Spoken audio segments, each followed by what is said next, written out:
A lot of young people hear about AI taking over the world. Should we be worried or excited about our future with AI, and what might it be like for us in 5 or 10 years?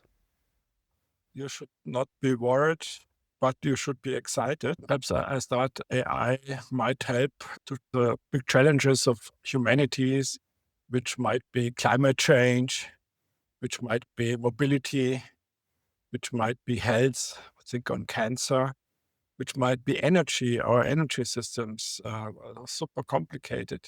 Also our cities. These are all systems which are super complex. Like the human cell, it's not understood. Cancer is not healed right now. And energy with renewable energy, with wind, with hydro energy, with solar energy, and also with the customers feeding back energy as private customers. And if you buy some power from neighboring countries, stuff like this, it's super complicated. You have to predict the weather, you have to predict the behavior, you have to predict the producers. And these are super complex systems. And I think the only chance to handle these complex systems, it might be health, energy, traffic, is using AI. As we use a calculator, if we multiply big numbers, we don't do it ourselves anymore. We use machines, we use a calculator. If you want to understand complex systems, we should use AI. We should get help by these intelligent systems, which can perhaps understand or simulate or modulate these complex systems where many things are interacting with each other. And therefore, back to your question, now you should be excited. AI is a chance for a future. And if you only think about climate change, only with AI we will get this under control. And what can it do with this complex data that humans might not be able to do? For example, with climate change, how can it help us solve it, and why would it be a benefit to us rather than just having human brains trying to solve climate change? I think everybody thinks it's good to save the world, to save our environment, stop the climate change if it's too hot, if no plants anymore are growing. It's not good for us because as they produce our air, they produce our food. We have we have somehow understand it. And we humans make decisions how to countermand the stuff which already the damage which is already done, but we have to understand it. Many things are not understood. I can give you an example. Here at my institute, we have a team working in hydrology. What they are doing is they predict how much water is in the river, different rivers. And they predicted they have weather data, but they have also data about the vegetation of the river, whether there's snow or whatever. And now, for many years, for 30 years, they were experts, and they have expert models how to simulate how much water is in the soil, how much water is underground in these basins, how much water is in the glaciers, is in the snow, and the snow is melting. They have very complicated models. And then they use something which is called LSTM, standing for long short-term memory. Probably later we come to this topic. And it turned out it's working much better than all the models this hydrologist had for 30 years. And it's so good that nowadays these AI models, these LSTM models, are used by the US government, by the Canadian government, by the Israeli government to predict floodings to warn their citizens. But it's also used by Google. Google has an app. If you're on travel, if you're abroad, you want to see is your home in danger, do you have something that says this flooding warnings? And also this app was based on these AI models, particularly our models. But now you can use these models because they are so good. What would happen if the temperature goes up 1 degree, goes up 2 degrees in a certain region?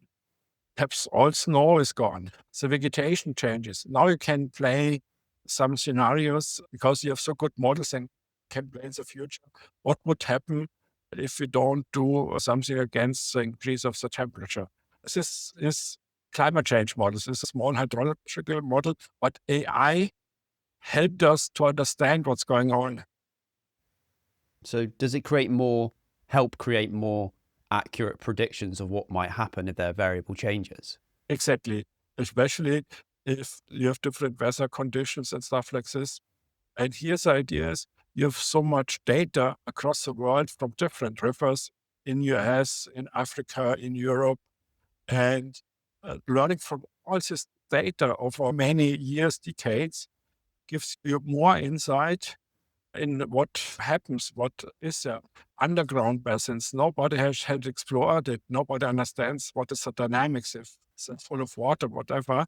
But if you learn from many data, if you have such a lot of data around the world from many rivers, from many different weather conditions, in Spain, in Sweden, it's colder, stuff like this. You learn a lot about water in the river, depending on the weather, depending on also the sun, which is melting snow, and it's data-driven. And that's what gives us AI. If you have enough data, you can understand or modulate, simulate complex systems, which is just much too complicated for us humans to understand or to predict what's happening. So we're collecting the data and then putting it into AI. Will there be a time where AI can record and collect its own data and create its own data? Is that already happening, or is that still down to human input? That's not a good idea. In theory, yes. We have right now, you have this large language models like ChatGPT is an example. And they were trained by scrapping also data from the internet, all books which are electronically available, all publications which normally also electronically available, all patents and stuff like this, textbooks. And you grab also data. It's human data. It's human knowledge. Humans went out into the world, understood something, and wrote it down. And this is how the large language models were trained. If now a large language model produces new data, it's based already on the old data. It's based on the data which was used for training. It cannot train something. It can also only repeat what was fed into it. It can only repeat what it has seen during training. Perhaps combine it in a different way, yes, but it's nothing new. And a problem is if you use this data again to train another ChatGPT or the next kind, you lose something. You lose something because the data on the internet, which was very rare, which was very seldom, the network, the neural network, the model did not memorize. If there's only one article in the internet, it's not sufficient to memorize it. Therefore, what the models, the ChatGPT kind of models, the large language model will give you is only the text which is repeatedly have the same content, but it loses something. If you do it again, you again lose something. You again lose the rare things. And if you do it again and again, you more and more focus only on the data which was very prominent at the internet, which was very prevalent, which you saw again and again. Meaning you always lose the rare stuff, the seldom stuff. And therefore, to use data generated from AI is a big danger that you lose the rare cases, the seldom cases, interesting special cases. And I would not recommend it. It was done in science, learn on the data which was produced by AI, and the knowledge decreased because there was only knowledge on very prominent topics. So it would end up forgetting about the rare but super important data and then just use the basic general generic data. What would possibly some implications of it forgetting about the rare and special anomalies or pieces of data? Yeah, you only focus on the popular data, perhaps to whom the pop star is married, but you would forget about the special mathematical equation because there are not so many patients on the mathematical equations. You would lose a lot of things which are very special, but which are important for our life, which are important for us to understand. And only things where hundreds of articles already written about, you would get out of the network. Therefore, our knowledge would decrease. We would not understand many things. We would not understand perhaps many math topics. We would not understand some special things of literature or history perhaps of some countries which don't have so many articles on the internet. And could there be a way for it to generate new data whilst also remembering the very rare cases, or is that just not possible right now? We can remember the data by storing it, but also our internet, we have to redo it again, because if you store it at some point, the server falls out, the hard disk gets crashed or whatever, you would lose it. Not to lose it is keep it redundant in the internet. But the danger is if you have something like a chatbot, like a ChatGPT, why you would use the internet? Because you ask your cell phone, you ask ChatGPT, like, how many soldiers were dead at Waterloo? You get out the number directly. If right now, if you do it on the internet, you have done who fought the Battle of Waterloo, Napoleon, and then you have an article go through, here's the number, here you get the number out directly. So there was a danger until now that the web pages, Google is replaced by our ChatGPT kind of large language models. And then we have a problem because there is no incentive to produce new data. Humans would not produce new data because if you don't visit their web page, why should they make a web page? And it's changing now because Google has a countermeasure, and they also use now these chatbots on top of their thing. And they want to go step by step more into this chatbot business because they were under super pressure that the large language models will replace them. So large language models were not reliable because they hallucinated some things if there was no factual basis, but they were better. But now Google stated. But important is you need humans to produce new data, to produce new text, to produce a new poem, to write some mystery or whatever. Yeah. And what are some other fundamental differences between our brains and how our brains work versus AI and how that works in terms of reasoning and other things like that?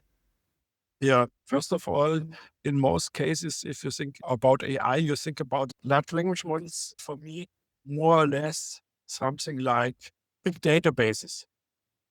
But big databases which are not reliable, because if you can store data, but to retrieve data, it's much more complicated because hallucinate and the fantasize. If there's no training data on this topic, they are forced to produce words, they are forced to produce sentences, even if they don't know anything about it. Therefore, these large language models, for me, a good way for knowledge representation.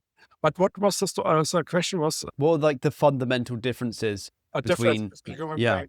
yeah, If for this, human brain has so much less extensive information storage. If you look at ChatGPT, all this fact it stores, now human can know so many facts, so many details, so many things. And where we humans are much better is understanding the world. I give you an example. This AI methods only can learn where they have data for.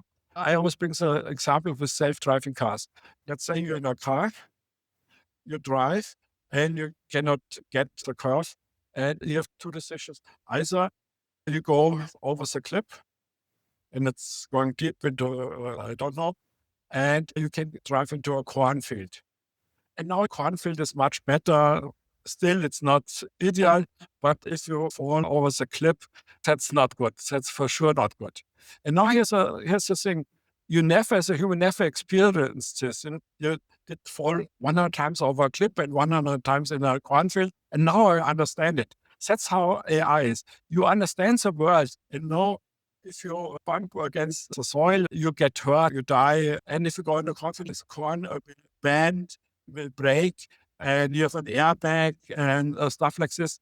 This could be, you never experienced neither driving into a cornfield. I hope you never experience this. And I hope you never experience to go over a cliff, but you understand the world. That's missing completely from AI systems right now, to understand the world in such a way that they can make decisions.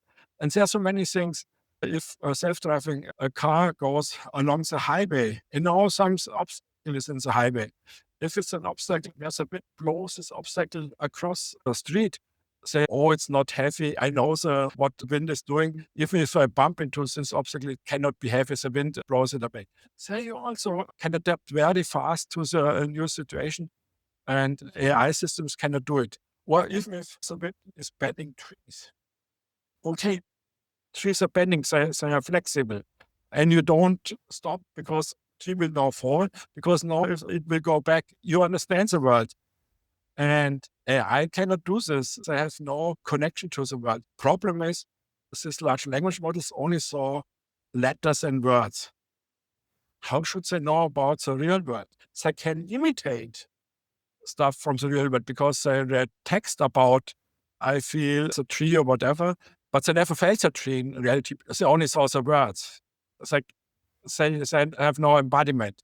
And something is missing. If you don't have embodiment, you don't know what the words are meaning. You can repeat them in the right thing, but you don't never felt them. That's a big difference.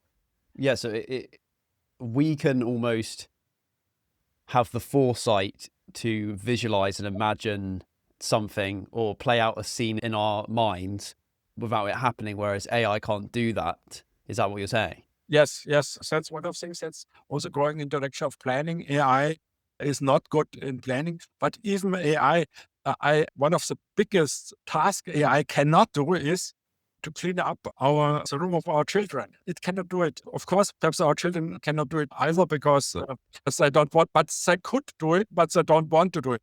But an AI has big problems or make clothes and stuff like this. Simple things where 6-year-old can do, AI would miserably fail because there are so many toys lying around and only grabbing the toys in the right way. One toy is above the other. Even to recognize what's object, what's background, all these kind of things, AI will have big trouble. And this is so easy. But no, AI cannot do it. That's the second thing. The first thing was understanding the world and even having a world model to plan, to imagine what can happen. And the second thing is really the motoric, easy stuff, which we can do, but no robot can do it until now. Could they in the future, though?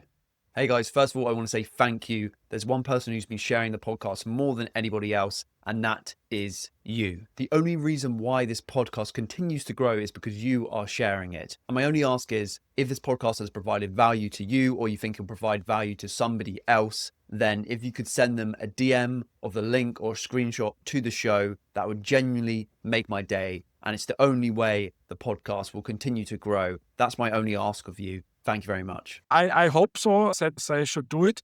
But for me, our goal should not be to build a mechanical slave. If you build a mechanical butler or whatever, it's convenient for you, but that's a misuse of this power, because I want AI to be used to understand complex systems, as I already told, to understand the human cell, to understand the human brain, to understand energy networks, smart grids, stuff like this. This really would help humanity, but to build some from Star Trek data or stuff like this, which helps you, this shouldn't be our goal. Our goal should be build AIs which we can use as tools. AIs which we use as tools as we use computer. We use a computer because it can do things much more reliable, faster than we can do. And AI can also help. It can make a template of some letter we are writing, some apology letter, or make a template of some code we are writing, stuff like this. We will use this tool in our daily life as we use computer. Yeah, so what are the few super complex and big problems that humanity faces that AI could help us solve? We mentioned climate change and maybe like depopulation and stuff to do with our health. You're saying we should focus AI on that rather than simple, mundane, everyday tasks like a virtual assistant or a butler or a driver. Do you think that's... Yes, that's it. And the other systems is, for example, cancer. If you want to understand cancer, you want to understand a human cell. You want to understand a cancer cell and perhaps a liver cell, because you want to have a drug which is killing the cancer cell but not harming the liver cell, the human healthy cell. And the cell is super complicated. It's a complex thing. Another thing is our energy systems, as I already mentioned, with all these renewable energies, with all these industrial power plants who need power plants who produce power, and you buy it from your neighbor. Perhaps your neighbor country is very good at wind energy. If you predict there's wind, the next days you will wait and buy the cheap energy from your neighbor, and you have to predict something. If there's a football game going on today night, everybody is switching on the TV and everybody is sucking out power out of the grid. And if you predict this, you can be prepared for this stuff. You have to know so many things about the customers and producers. If the grid fails, if there's some lanes are cut, you have to reroute everything. This is a complexity. Hey, that's a super complex thing. Humans cannot do it. It's the energy, but the same for traffic. Traffic in a city. You want to reduce air pollution. You want to keep everybody mobile that they can go to work and go home. It's super, super complex, and it gets more complex. Food. To get food into the city to nourish all the citizens. You see it, how complex it is with Amazon. Amazon have to have a very complex prediction system to know what products the question for are demanded in what cities, in what areas, so that they can deliver it within 1 hour or very fast. You have to know exactly what's going on, what the behaviors are, what will be bought and what not. And this is only now for supplies, what Amazon is producing. But for a city, you have to know how much energy is used, how much waste is produced, what is about the traffic, water, you name it. And what's the top priority? What's the top problem for you that you would want everyone to put their resources in and invest in for AI to solve? What's the most important problem, do you think? I think to rank as problems according to priority, it's not up to me. It should be as a whole society. If society says cancer is more important than this, or food supply, getting healthy food is a little bit more, I think society should prioritize what problems we should solve first. But probably we do it everything in parallel. But for what problem more money is spent or more AI is used for? In terms of our health and AI, will there be a time where it's super personalized to our bodies and we can collect data from our body and our cells, and then it can go into AI and it'll give us a personalized kind of diet or a specific diagnosis or certain medication and way of living? Do you think that's a possibility in the future? Absolutely, this can be. I give further advantages, but there are also some disadvantages. I went to the guys from, I think it was Google or DeepMind. They experimented with some sticker which is measuring your blood sugar, and then you can control your blood sugar. But even with a camera, you can even measure your pulse or your heartbeat.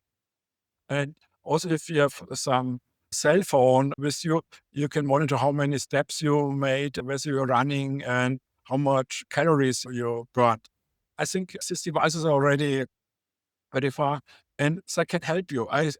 Many guys who, so, hey, today I did less steps than yesterday. I should do a little bit more steps. And it becomes more like a challenge to keep up your step record. And it's healthy, it's good. I go up the stairs and down.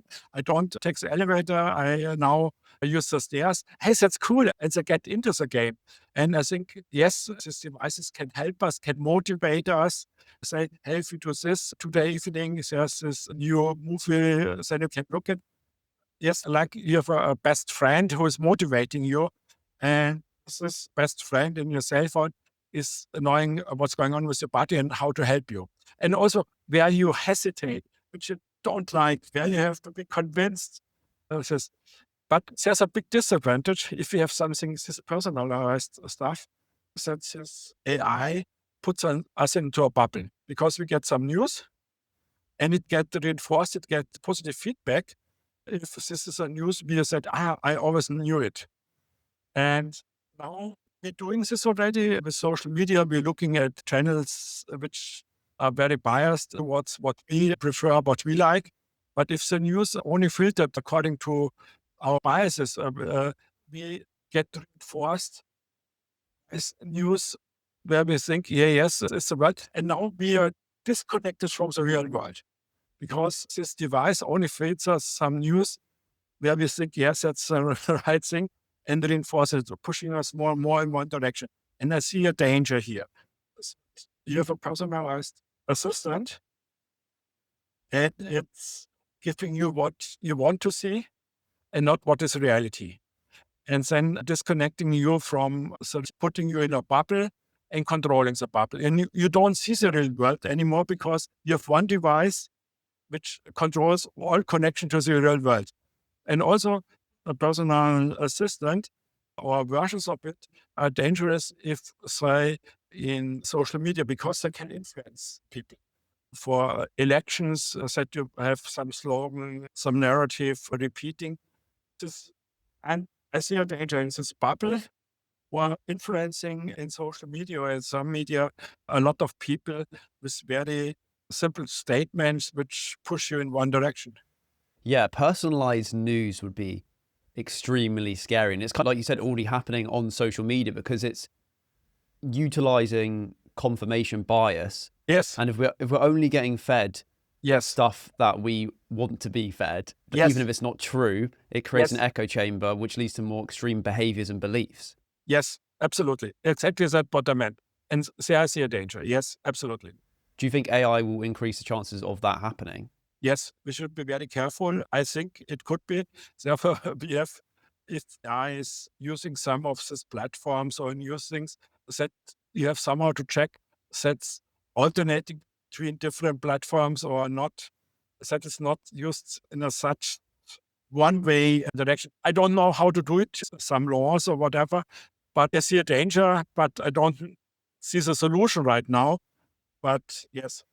Then maybe there should be some like human only, as neutral as possible news channels. They'll make less money from it, but if there's some sort of platform or news source that is not meant to be personalized and it doesn't swing one way politically Yes. or ideologically, maybe that's a solution. Yes, that's a solution. And that's also what I said, because some journalists talking with me and said, I see a future for you to be an independent, not to a machine-based news provider, which is more balanced. And because we knew it in the future, because then you have to say, hey, now I want to inform neutrally somewhere, and there should be newspapers or radio channels or whatever it is. They say, oh, I know, so should be neutral. Let's listen what they're saying.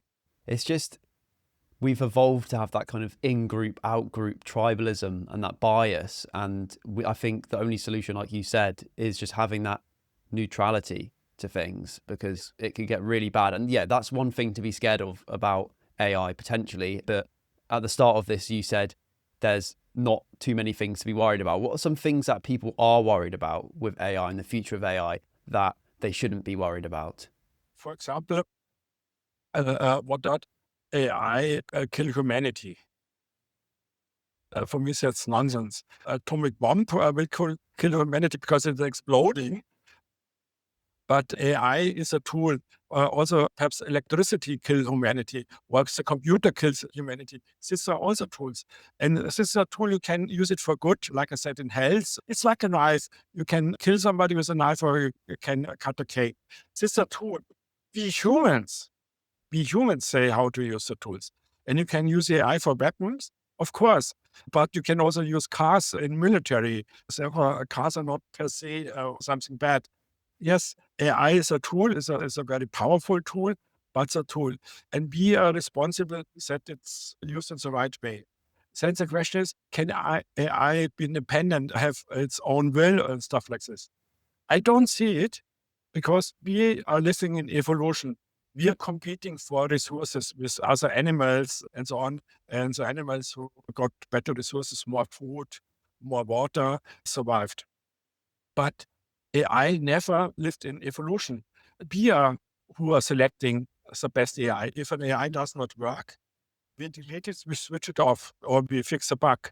We are saying what AI we want to have. It's not living in an evolution somewhere. It's we are the guys who define evolution. We define which is surviving.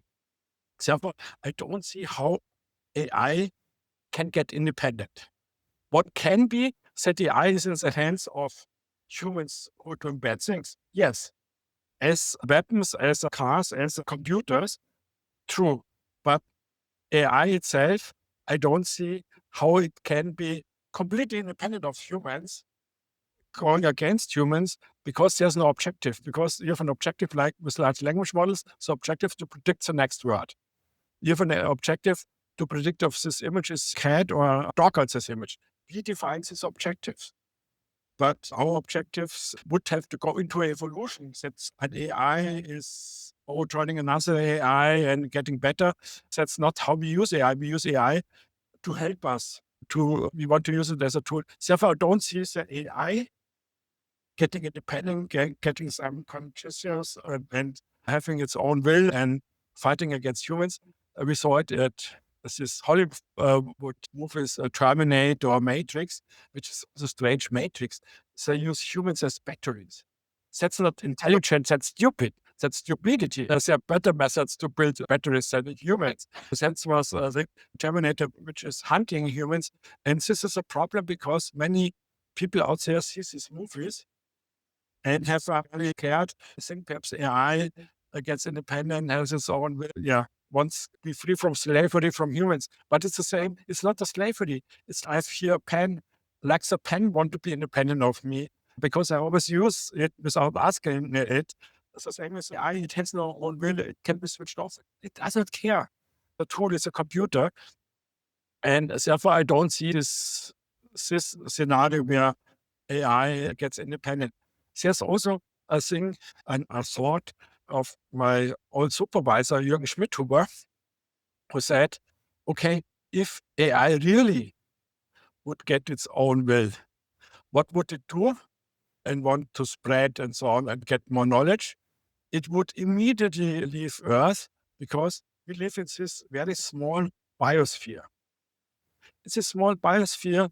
There's a lot of water. We need water. AI hates water because and it's a small biosphere. We fight for the energy which comes from the sun.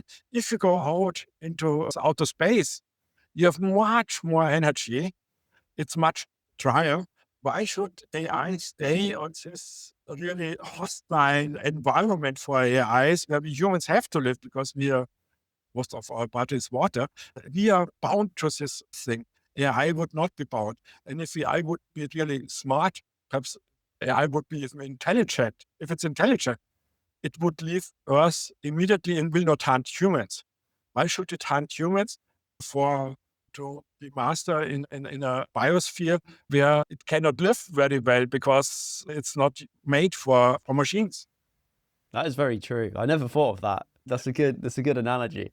And so you're saying it's more about the human who's in control of the AI and what their incentive is? That the danger? If someone uses it for destruction, is that what's the most dangerous thing about AI? Yes, but it's not only AI, it's also if you have an atomic bomb, if somebody wants to use it for destruction, it can do a lot of harm. With AI, if you want to do harm, you can do harm more efficiently or do it more seriously. It is a tool which can things make more efficiently, but can also make bad things more efficiently. But it's the humans who do the bad thing, not the AI. Like a computer, electricity is not per se bad, good. Humans decide to use it for a good thing or a bad thing. Yeah. And is there a possibility of a bad human making it somehow end up having free will, or is that just not a possibility? That just won't happen. Yeah, it's hard because you need a whole environment. To build one small AI, it have to compete with other AI, the best survive, or it have to compete about resources with humans. But you cannot build this environment in your own. If the environment is your computer, you should go. There's energy around the world, and I have to fight for energies. And so I have to fight against humans, against other AIs. You have to build it globally. Does it work if you build one small AI somewhere? But if all AIs would fall in the same mood and want to fight for energy, for power, I don't know, or for data, I don't know, perhaps a fight for data, I don't know. But you cannot start it on a single location alone. Yeah. Would you need all the AI that exists to have that bad incentive for it to exactly that's even be possible? So fight against each other or make even coalitions against us or whatever. Yes, then you can build you build an artificial evolution. An artificial evolution where AI also have to see humans as competitors. Then I think so, but you have to really bigger, not in a single thing, because if in your house AI fights for power, as you play your computer game or AI, this is not sufficient. You have to play it globally. Yeah, it has to be on a global scale. You helped invent something called LSTM that changed AI. What does LSTM actually do, and why was it so important? Why is it still so important? Yeah. Do you want to have the whole story of LSTM or? Okay. That's a long thing I don't know, but you have to stop me or ask. It started, I was a student in Technical University in Munich, and I started computer science, which was boring because we only learned stuff which was already known for 20 years, 30 years. And we have to repeat stuff. It was a little bit, and we have some exams also the guys before us had, and yeah. And I stumbled on neural networks. And this was something new because nobody know how to build them in a correct way. What is the outcome? What would I learn? And for me, this was super, super fascinating. And then I made first a practical work, and then I made as a diploma thesis. And as a diploma thesis, I worked with recurrent neural network. Neural networks is artificial things which are built like the brain. You have different neurons, different processing units which are connected. And you can improve these systems, these brains, these networks by changing the connectivity, by changing how strongly one neuron will activate another neuron. That's what you can change. Like in our brains also do the same. So connection between the different neurons reinforced, strengthened, or weakened. And that's how a neural network works. And this was fascinating. Recurrent neural network was something new there because you have a recurrent connection, a connection of a neuron to itself. And this gave a new thing because now a neuron can memorize something. Because if a neuron is active, it has a connection to itself, it's also active in the next day. It memorized, hey, I'm active. Or if it's inactive in the next step, it's inactive. And therefore, this recurrent connection, feeding back the information to the system itself, allows you to memorize something. Also to memorize something a time in a longer sequence. And this recurrent neural networks are very powerful, Turing powerful, and so on. But then it turned out, and Jürgen Schmidhuber, my supervisor, brought me to this problem. In principle, I can memorize stuff, but in practice, I did not memorize. It was like a man in a red shirt is crossing the wet street. And now I say the same sentence like the wet street is crossed by in a red shirt by a man. It's not a good sentence, but I wanted to bring the man at the end now. And in the first sentences, the neural network could not memorize. The sentence began with a man and did not know, did this a woman, a man, or some dog cross the street? In the second, it did not memorize what is crossed. It could only memorize the last two or three tokens, the last 2 or 3 words. And there was a problem. And this was my diploma thesis, looking into this problem. And Jürgen gave me another problem. It was a chunking system. Chunking means perhaps we can reduce the sequence by finding some regularities. It was my diploma thesis. But in secret, without Jürgen knowing, I analyzed the recurrent neural networks. Why did they not work? And I programs with printf. I put a lot of numbers on my screen. And I said, hey, why did this neural network not work? And then I discovered this vanishing gradient problem. That neural networks are learned by a method which is called gradient descent. And the method is called backpropagation. And if I propagate an error back in time, I saw this error is diminishing. This error is vanishing. This error is getting smaller and smaller. Meaning at the end, there was no signal to adjust the connectivity, to adjust the synaptic weights.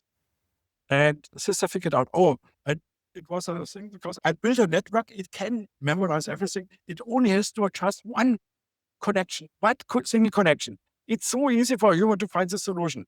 But it did not find the solution. And I looked in, there was no update of the weight. It did not change the weight.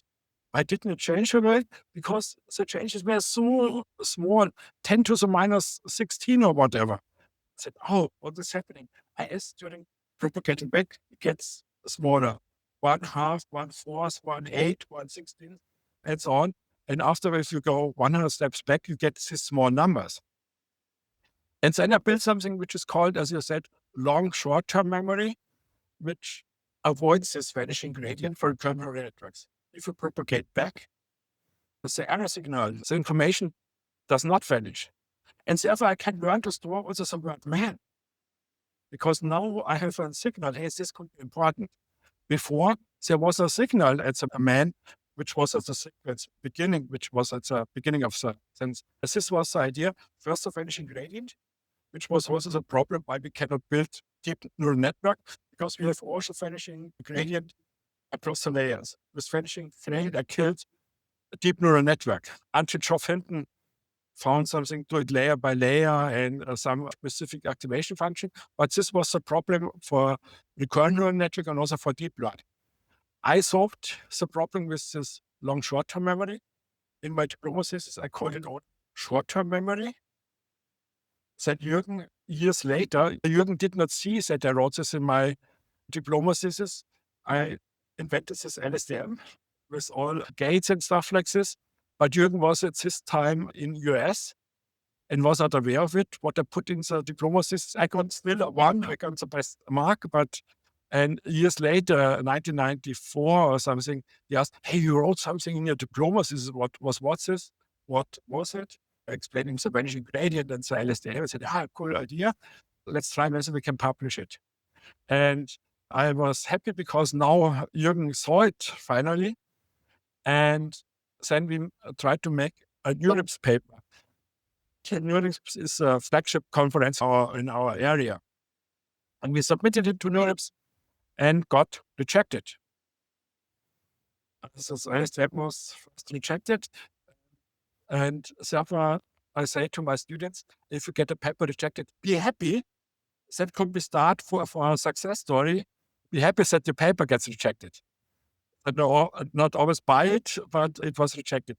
Then we tried it again, and then it was accepted. Then in 1997, we published it as a journal paper. At this time, we also published in journals, but nobody was aware of this because recurrent neural networks, you already know they don't work. So the focus was not anymore on neural networks. It was on support vector machines, ICA-dependent component analysis, more things which are more mathematically, which can be mathematically better handled. And neural networks were not in fashion anymore, were not popular. And I used LSTMs because they worked. I moved then to bioinformatics. I used it for DNA sequences. They worked. I knew they worked. Nobody was interested in this, but I once was also at the NeurIPS workshop, and I said, I have some results with LSTMs, which are better than your kernel methods. And said, no, neural networks don't work. You cannot publish it. I said, but show my results are good. No, neural networks are not a work. Neural networks cannot use at this point. And this was super frustrating. And Jürgen also used LSTMs and also put some guys on these topics like Felix Geers. And then Alex Graves worked with LSTMs for speech, handwriting recognition, also handwriting generation. And it also worked. But then the changing point was as Alex Graves left Jürgen and went to Geoff Hinton. Geoff Hinton looked at it and said, wow, that's better than everything we had. And now it became very popular. And it started 2010, 11, and at some point was everywhere. Up to 2017, LSTM was in theory in Alexa, in all Android cell phones, as I used for speech recognition, for completing your writing. I got even from the theory developer, I got an email that, thank you for developing this. And last year at NeurIPS, some of the Google guys came to me and said, do you know what we use for Google Translate still? For years, your old LSTM, because it's so fast on our device.